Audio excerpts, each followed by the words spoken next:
നമസ്കാരം. VPR കിച്ചണിലേക്ക് എല്ലാവരെയും സ്വാഗതം ചെയ്യും. ഇന്ന് VPR കിച്ചണിൽ മലയാളികൾ ഏറെ ഇഷ്ടപ്പെടുന്ന ഒരു നാടൻ പലഹാരമാണ് ഉണ്ടാക്കാൻ പോകുന്നത്, അരിയുണ്ട. അരിയുണ്ട ഉണ്ടാക്കുന്നതിന് വേണ്ടിയിട്ട് ഇവിടെ 1 കിലോ നല്ല ഉണക്കലരിയാണ് വാങ്ങിയിട്ടുള്ളത്. ഈ ഉണക്കലരി നമുക്ക് വെള്ളത്തിലിട്ട് കുതിർത്തി തരി കൂട്ടി പൊടിച്ചെടുക്കണം. നമ്മൾ മുമ്പേ പറഞ്ഞതുപോലെ ഉണക്കലരി വെള്ളത്തിലിട്ട് കുതിർത്തി ഏതാണ്ട് 1 മണിക്കൂർ കഴിഞ്ഞ് തരി കൂട്ടി പൊടിച്ച് എടുത്തതാണ് ഈ അരിപ്പൊടി. ഇതിന് ചേർക്കുന്നതിന് വേണ്ടിയിട്ട് 3 മുറി തേങ്ങ, അതായത് 1.5 തേങ്ങ ചിരകി വെച്ചിരിക്കുകയാണ്. ഇത് നമുക്ക് ചേർത്ത് നന്നായിട്ട് തിരുമ്മി വെക്കണം. ആ കൂട്ടത്തിൽ ചേർക്കുന്നതിന് വേണ്ടിയിട്ട് 1 സ്പൂൺ സാധാരണ ജീരകം നമ്മളിവിടെ എടുത്തു വെച്ചിട്ടുണ്ട്, അതും കൂടി ചേർക്കണം. അരിപ്പൊടിക്കകത്തേക്ക് തേങ്ങ ചേർത്ത് കൊടുക്കുകയാണ്, ജീരകം കൂടി ചേർത്ത് കൊടുക്കുകയാണ്. നന്നായിട്ട് കൈക്ക് തിരുമ്മി യോജിപ്പിച്ച് തട്ടിപ്പൊത്തി വെച്ച് 1/2 മണിക്കൂർ കഴിയുമ്പോൾ നമുക്കിത് അവലോസായിട്ട് വറുത്തെടുക്കണം. നന്നായിട്ട് യോജിപ്പിച്ചിട്ടുണ്ട്. തട്ടിപ്പൊത്തി 1/2 മണിക്കൂർ കഴിഞ്ഞ് നമുക്ക് പൊടി വറുത്തെടുക്കാം. അതുപോലെ നമുക്ക് ശർക്കര വാങ്ങിയിട്ടുള്ളത് നിർമ്മലിൻ്റെ നല്ല ബ്രാൻഡ് ശർക്കരയാണ് വാങ്ങിയിട്ടുള്ളത്.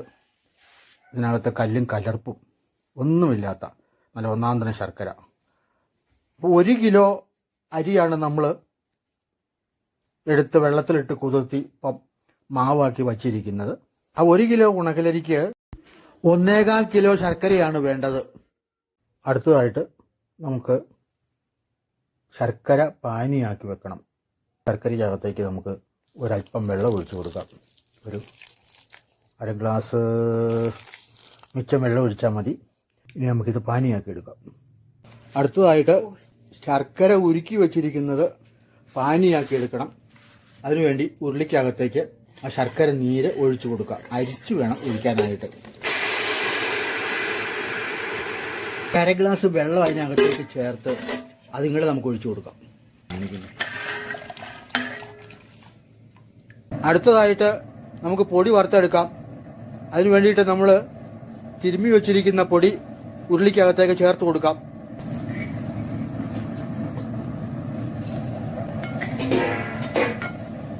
ചുമക്കെ വറുത്തെടുക്കണം. അതാണ് അവലോസ് പൊടിയുടെ കണക്കെന്ന് പറയുന്നത്. ഇതിനകത്ത് തേങ്ങയുണ്ട്, ചെറിയ ജീരകമുണ്ട്. അവലോസ് പൊടി പാകത്തിന് ഉണങ്ങിയിട്ടുണ്ട്, നിറമൊക്കെ മാറിയിട്ടുണ്ട്. ഇനി കൂടുതൽ മൂത്തുപോയാൽ കൊള്ളിയല. അതുകൊണ്ട് നമുക്ക് ബേസിനിലേക്ക് പകർത്തിയെടുക്കാം.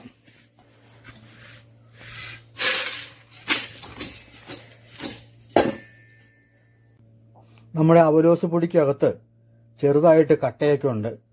അത് തേങ്ങ ഉരുണ്ടുകൂടി കട്ടയായതാണ്. അത് നമുക്ക് മാറ്റിയെടുക്കേണ്ട ആവശ്യമില്ല. ഇത് പൊടിച്ചെടുക്കേണ്ട ആവശ്യമില്ല. നമ്മളിനി ശർക്കര പാനിക്കകത്ത് ഈ അവലോസ് പൊടി ചേർത്ത് നന്നായിട്ട് ഉണ്ടയാക്കി എടുക്കണം. പാനി ഇവിടെ റെഡിയാക്കി വച്ചിരിക്കുകയാണ്. ആ പാനി തിളപ്പിച്ചെടുക്കാം. നൂൽ പരുവത്തിനാക്കി എടുത്തിട്ട് വേണം ഈ പൊടിയിട്ട് യോജിപ്പിച്ച് ഉണ്ടയാക്കി എടുക്കാൻ.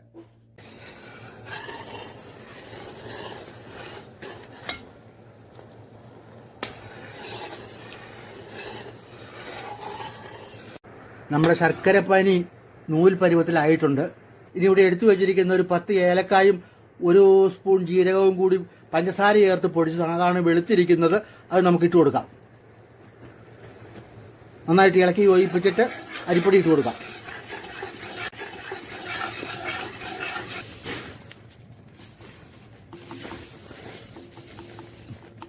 ഒരല്പം അരിപ്പൊടി നമ്മളിവിടെ വെക്കുകയാണ്. അത് നമുക്ക് ഉണ്ട പിടിക്കുന്ന പാത്രത്തിലേക്ക് തമ്മിൽ യോജിക്കാതിരിക്കാൻ വേണ്ടിയിട്ട് ഇട്ട് കൊടുക്കാൻ വേണ്ടിയിട്ടാണ്. ഇനി തീയുടെ ആവശ്യമില്ല. തീ നമ്മൾ ഓഫ് ചെയ്യുകയാണ്.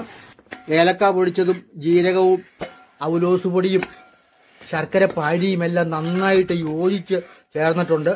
ഇപ്പോൾ ഭയങ്കര ചൂടാണ്. പയ്യെ തണുക്കുന്ന മുറയ്ക്ക് ഉണ്ട ഓരോന്നോരോന്നായിട്ട് കൈ കൊണ്ട് ഉരുട്ടിയെടുക്കാം. ഉണ്ട നമ്മൾ ഉരുട്ടിക്കൊണ്ടിരിക്കുകയാണ്. ഇങ്ങനെ ഓരോന്നോരോന്നായിട്ട് ഉരുട്ടണം. സാമാന്യ വലിപ്പത്തിലാണ് ഉരുട്ടുന്നത്. ഇങ്ങനെ ഉരുട്ടി വെച്ച് അല്പം തണുത്ത് കഴിയുമ്പോൾ എറിഞ്ഞാൽ പൊട്ടാത്ത ഉണ്ടയായിരിക്കും. അത്ര സ്ട്രോങ് ആയിരിക്കും. അത്ര സ്ട്രോങ് അല്ല, എന്നാലും സാമാന്യം നല്ല സ്ട്രോങ് ആയിരിക്കും.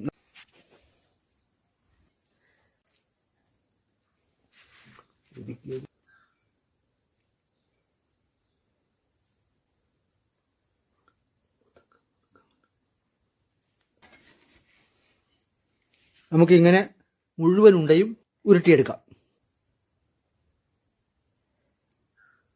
ഉണ്ട മുഴുവൻ നമ്മൾ ഉരുട്ടിയെടുത്തിട്ടുണ്ട്. അല്പം കൂടി കഴിയണം ശരിയായ രീതിയിൽ കളറ് മാറി വരാനായിട്ട്. ഇപ്പോൾ ശകലം കൂടി ഉറയ്ക്കാനുണ്ട്. നമുക്കിനി ഒരു പ്ലേറ്റിലേക്ക് എടുത്തു വെക്കാം.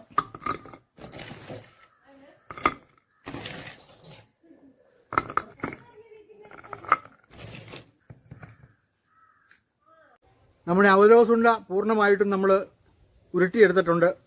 ഇതാണ് 1 കിലോ ഉണക്കലരിയും 1.25 കിലോ ശർക്കരയും 1.5 തേങ്ങയും ചേർത്താണ് ഈ ഉണ്ട ഉണ്ടാക്കിയിരിക്കുന്നത്. ഈ ഉണ്ട ഉണ്ടാക്കുന്നത് എങ്ങനെയെന്ന് തുടക്കം മുതൽ അവസാനം വരെ നിങ്ങൾ സ്കിപ്പ് ചെയ്യാതെ കണ്ടാൽ തീർച്ചയായിട്ടും നിങ്ങൾക്ക് ഈ വീഡിയോ ഇഷ്ടപ്പെടും. നിങ്ങൾക്ക് ഈ വീഡിയോ ഇഷ്ടപ്പെട്ടാൽ ലൈക്ക് ചെയ്യണം, ഷെയർ ചെയ്യണം, സബ്സ്ക്രൈബ് ചെയ്യണം. അടുത്തൊരു നല്ല വീഡിയോ വരുന്നത് വരെ എല്ലാവർക്കും നന്ദി, നമസ്കാരം.